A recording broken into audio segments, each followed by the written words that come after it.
Hello, everyone. This is Leon Johnson speaking, and I'm just going to go through a business model that I've come across, and I feel like it's fairly helpful in terms of conceptualizing what exactly it is that you're doing, and just kind of breaking everything down to its bare components so that you can kind of grow from there.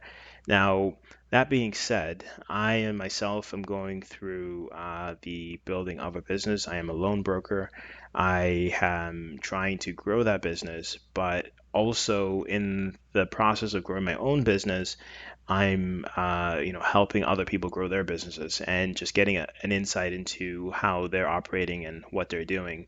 And with technology being as it is now, there's probably never been a better time to try to start and grow your own business. So how do you do that?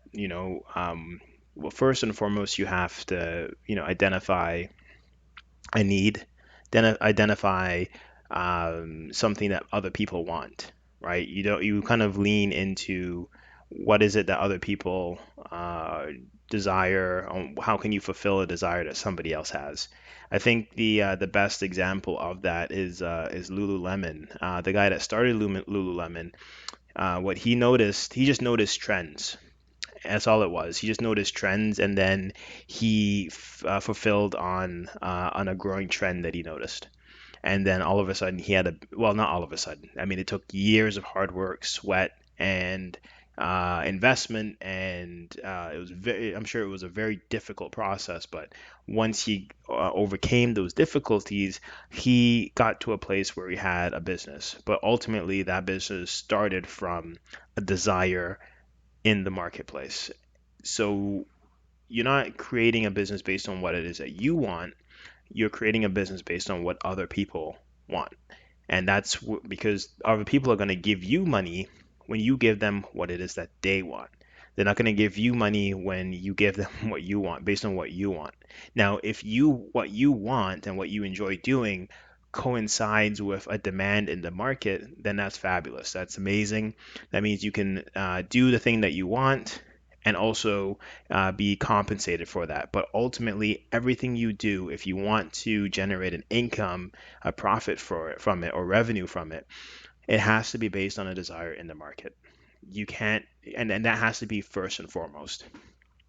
So before all of this starts, you get to this point. I'm at this is all like the second part of that. So after you've done the research, after you've done market analysis, you have all that stuff done. Don't just do it on a whim, but just do follow a process to determining what it is that the market wants, or even just joining a business that already exists in the marketplace, like being a mortgage agent or a real estate agent or insurance agent. There's always a large demand for things, especially a real insurance agent right now is a massive demand for people in financial services. There's not enough people buying insurance. There's a massive demand for that. So, but people do buy it, right? People, they love to buy life insurance, but it's just not enough agents. So there's a really big opportunity in the marketplace for someone like that. That being said, there are a lot of common factors though once you get past that point and you determine what it is that you're looking to offer to the market. So once you have determined what you're looking to offer to the market, you need a business plan to deliver it. And just kind of getting into the very simple, get you started and get you moving kind of business plan. Um, Want to go from there. So a simple startup, just getting you started. So anyone who has ever made anything of importance was disciplined. And so this is something that I can definitely relate to. I mean, one of the reasons I'm doing this is part of a series, so I'm going to also start documenting what it is I'm doing in my business. And in my business, I am a business loan broker. So I help businesses get started, get funding, or help people get funding for their businesses. So if they've been in the business for less than 2 years, including just starting up, I help them get in a position where other people, well, banks or lenders will want to provide them with funds to grow their business, helping businesses grow. And and that's basically it. And in order to grow, a lot of it is required. Discipline is required. You have to do the right things consistently. It's growing a business is very boring and difficult. And part of the difficulty is how dull it actually is. It's doing the same things over and over again, doing the right things over and over again consistently. That's how you grow a business, right? It's not really, you don't have to do anything absolutely out of the ordinary. You have something great that people want, and you deliver a great service consistently, right? And then you just drive profits consistently, and then you can grow from there. Um, and that's really it. So take a look at three parts to a business. Again, this is a very basic um, overview, and this is just the terminology that I've been used to using. So, three parts to a business. So, the first part is client acquisition, right? So, you've already at this point you should have already determined who your clients are, right? Who is buying the thing that you're selling, right? So that's the first part. And how do you get it? And then, yeah, who's buying what you're selling? How do you get in front of them? And how do you get them to become clients? So, how do you acquire them as a client? The second part is your deliverable. What is it that you're selling, right? That's it. What is it you're selling? What is it you're selling?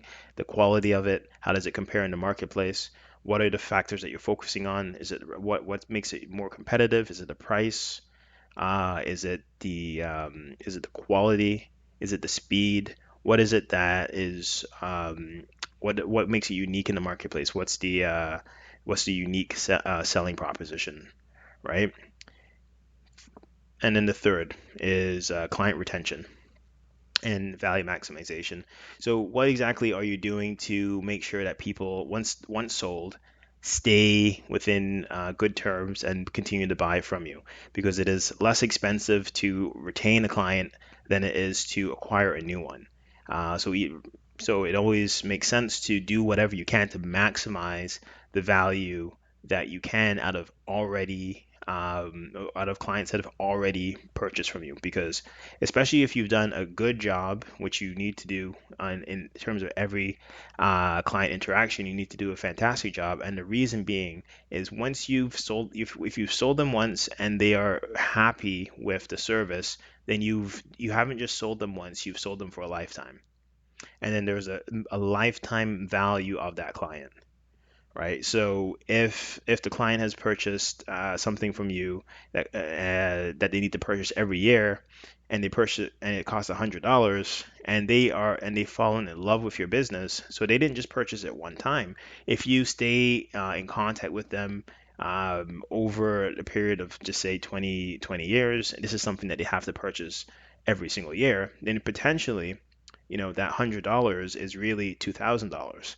And instead of looking at every client like $100 client, you should be looking at every client like a $2,000 client, right? So it then makes sense why you want to put money into time and focus and energy into retaining that client. And then not even just that, but, you can also get referrals from that one client. So that one client that provides you $2,000, over their lifetime, they may refer 10 other clients, right? And if one client is worth 2,000 and then they refer 10 other clients, all of a sudden that is a $22,000 client, right? So one satisfied customer goes from being giving you $100 to 22,000, right?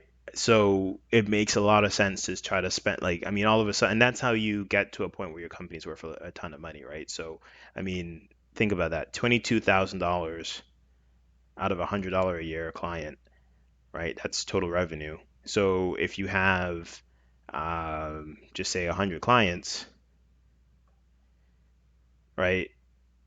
That's a $1 million business over a lifetime, right? So that's that's where the value is. That's where the value is. So you keep your client's happy, you do a great initial servicing, you provide as much value up front, and then you maximize value over time in that relationship. And then the money will also come, and then it becomes easier as well over time. So client acquisition, let's take a look at the three components a little bit closer. So client acquisition. So how do you go about getting people through the door? Or how do you go about getting people going? Now, if you're just starting up, you most likely want to look at uh, things that don't cost a lot of money. All right, so you can take a look at networking, which is just connecting with other people who may need your product or service. That's it. You let them know what it is that you do, and then you follow up with them consistently if they need it eventually, right? Depending on what it is that you offer. But you let people know what it is that you offer, and then you just connect with them. If they don't need it, maybe they might know somebody else that may need it, right? And then referrals. So again, mentioned was past clients that are satisfied. So mining your database for referrals, following up with people, asking them if they can refer somebody, if there's anybody else that you can assist with them with, you can assist with in the same way that you assisted them. So a lot of that, like for instance, with financial services, insurance agents, this is a big component of their business. So when they do a financial plan for someone and they're very happy at the end of it, they usually ask for a number of names. Do you have 5 to 10 names that I can follow up with that I can do the same, so that I can provide the same value to them that I provided to you. And then you just follow up with them, and then you continue until you have a very large book of business. The same thing can apply to literally any other business. You just have to figure out how can you go about acquiring those referrals, acquiring those names from your satisfied clients. Free content. So in this glorious age of social media, you know, online marketing, it's very easy to advertise for free. So you can advertise on classified ad sites like Craigslist. You can advertise on Facebook. You can have your Facebook page.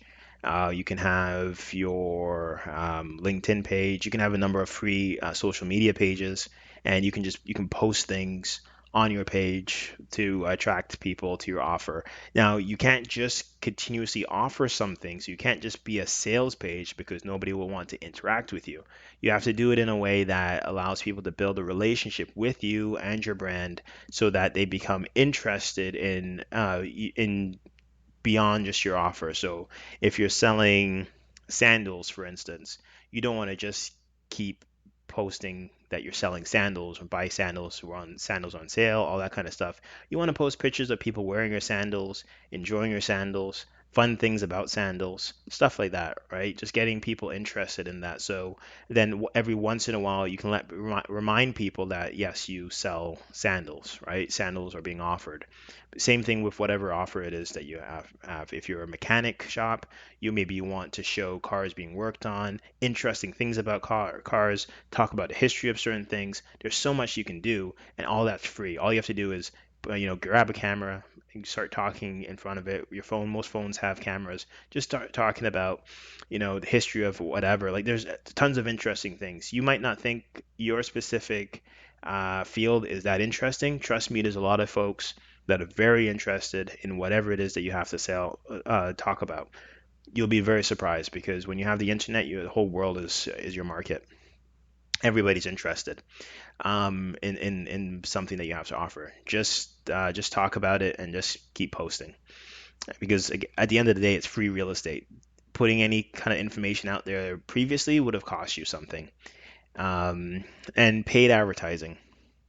So paid advertising is probably like the gold standard in my opinion because it allows you to spend $1 and get $2, right? Consistently. So if you spend $1 on your Facebook ad, you're gonna generate so many leads fairly consistently. And if you can generate so many leads, that means, and so many. Just let's take a for example. If you know $100 is going to generate 100 leads, and 100 leads, just say, and you can convert your leads at 10%, right? Um, and each lead is worth, or each sale is worth, just to say $20. So that means if you spend $100, you get 100 leads. You can close 10 out of those 100, and that means you have $200 in revenue, right? So minus the 100 that you spent, that's $100 net of ad spend. Now, if depending on what the cost of your deliverable is, right? If there's manufacturing, anything of that nature, then that will obviously make changes on what your total profit is, what your net profit is.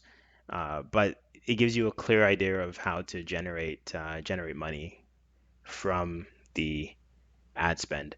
Now, the great thing about that is as well is that you're constantly collecting the names and the email addresses and just basically the contact details of people that are to some degree interested in what you have to offer. So that means you can also build a list of people to follow up with over time. So even if they don't buy from you right away, even though only 10%, just following the previous example, even though if only 10% of the people purchase from you, that still leaves you with approximately 90 people that may be interested at some point in the future, right? So you continuously stay in touch with them and you figure out methods of staying in touch with people that didn't get through to become a client. So if you're just starting out and you don't have any money, I do recommend just starting off with networking. And there's this common term, or I guess you say common term. It's called the list 100. So a list 100 is you just putting together a list of 100 of the closest people you know, and you're just letting them know that you're starting a business or you have a business going. So you say, hey, hey Frank, how's it going? Frank says, oh, it's going well. And so you just have a bit of a chat and say, hey, I just wanted to let you know that I'm starting a new business. And I just wanted to, and depending on what your business is, you can obviously modify it a bit, but you can just say, I just want to get your feedback on this. I'm planning on starting a new business. Just wanted to get your feedback on this, and if it's something that you feel like can be beneficial to anyone you know, I'll just appreciate if you could, maybe send a couple people my way, and you just get a sense of, what level of engagement they can have with that. Maybe they become a client, maybe they don't. Maybe they might know a few people that could use your services. Just say you're doing carpet cleaning. Maybe they can use carpet cleaning, or maybe they know a couple people with carpets and that you can follow up with. And all it should require is making phone calls and doing introductions, and maybe you can then do a demo of your product or service. And that's free, right? All you have to do is make the phone calls to people that you already know. All right, so let's move on to the second part. So client acquisition part two. So the minimum requirements, I would say, and these are all free, is you need to have a website. So you can do that on Wix, right? So I'll have a link in the description regarding to that. It'll be an affiliate link. So, but if you do the free one, then I don't get paid anything. But if you do the upgrade, then I'll get paid. But yeah, so essentially you need to have a website because people will look you up. They want something to go to. Websites make you seem like an actual business. It doesn't make you seem like a fly-by-night operation. Even if it is just a Wix website, which is free, it's still better than having no website. Wix is fairly well known now, so you want to have something that people can go to. That's it. You just need to have something, and you need to have a Facebook page. right? Again, these are for to make you look legitimate. You want to make sure that you look like you're a real business that has some credibility. If you're just starting up, that means you might not have any credibility. You need to have credibility. So Facebook page, website, minimum. LinkedIn page, again, minimum. LinkedIn page, a lot of people don't even go to LinkedIn to review people's pages, but that being said, it still adds to your credibility. LinkedIn profile, have a profile on LinkedIn that describes the kind of, describes your profile, what it is that you're doing, what it is you're doing for, just to do a proper profile. And I can maybe put a template somewhere for people to download because people have given me compliments on my LinkedIn profile. And but yeah, LinkedIn profile have so just allow people to see who you are. Have a clear picture. Don't just have a picture of random stuff. Just let it be a picture of you. People need to see who you are. Credibility. They want to see that you're a real person that's running a real legitimate business and that you have credibility. That that's it. And Google listings. So Google listings, basically it just allows you to be searched. When people do an area search, you will pop up, or when they search for your business specifically, you can pop up.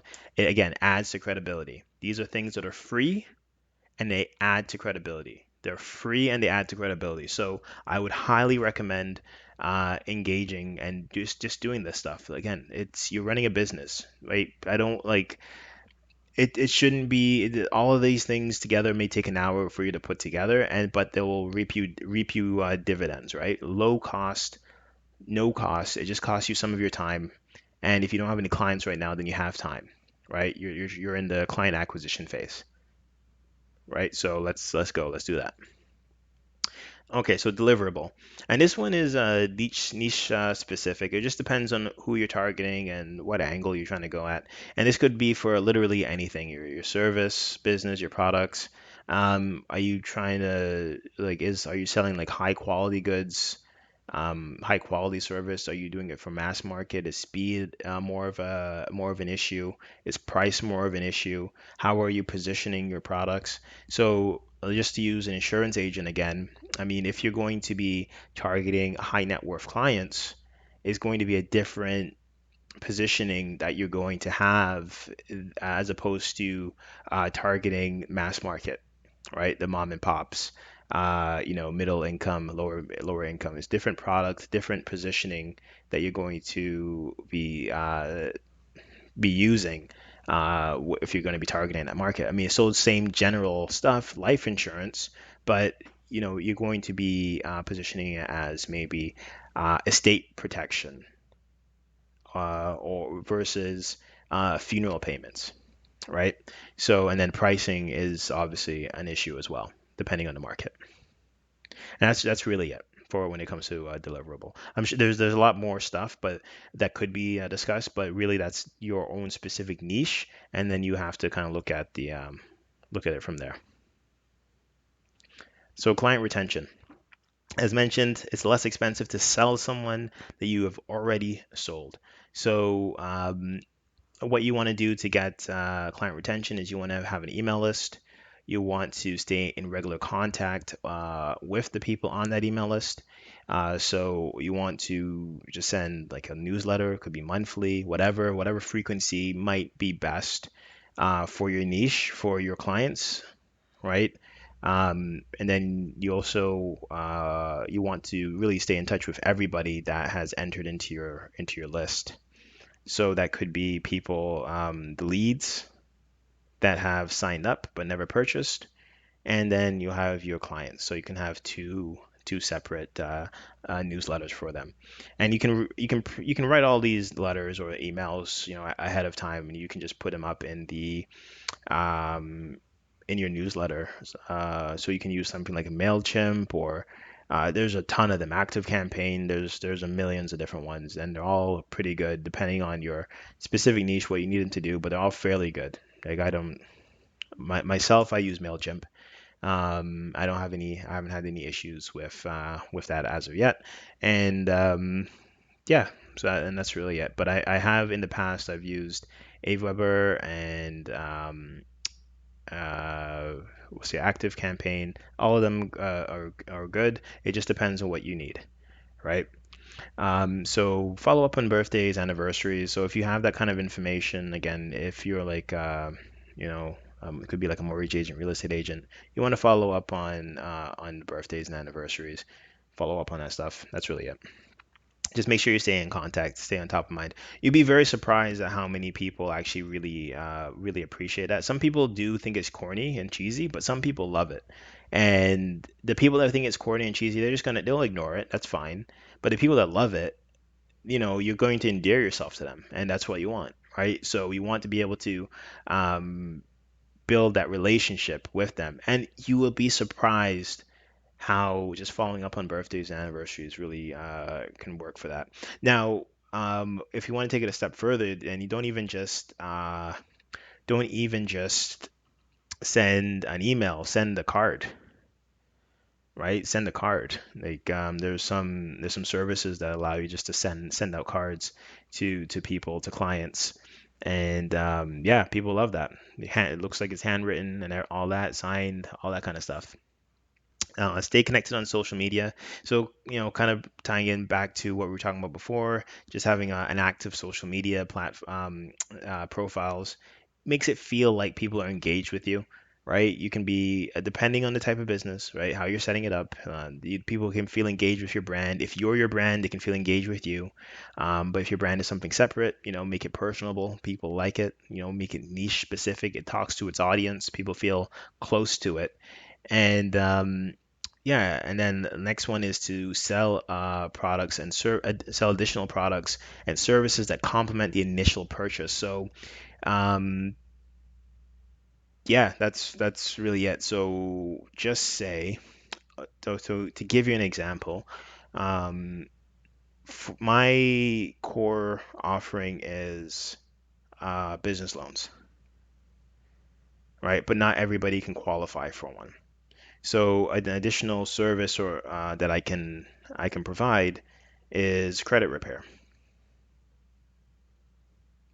service. So people can then be in a position to get the core offering, which is the business loan. Now, if now once that's done, if they need additional services, if they need things like their Facebook pages built, or they need other services that they want done for whatever reason, if they don't want to put their own time into it, they have other things that they want done.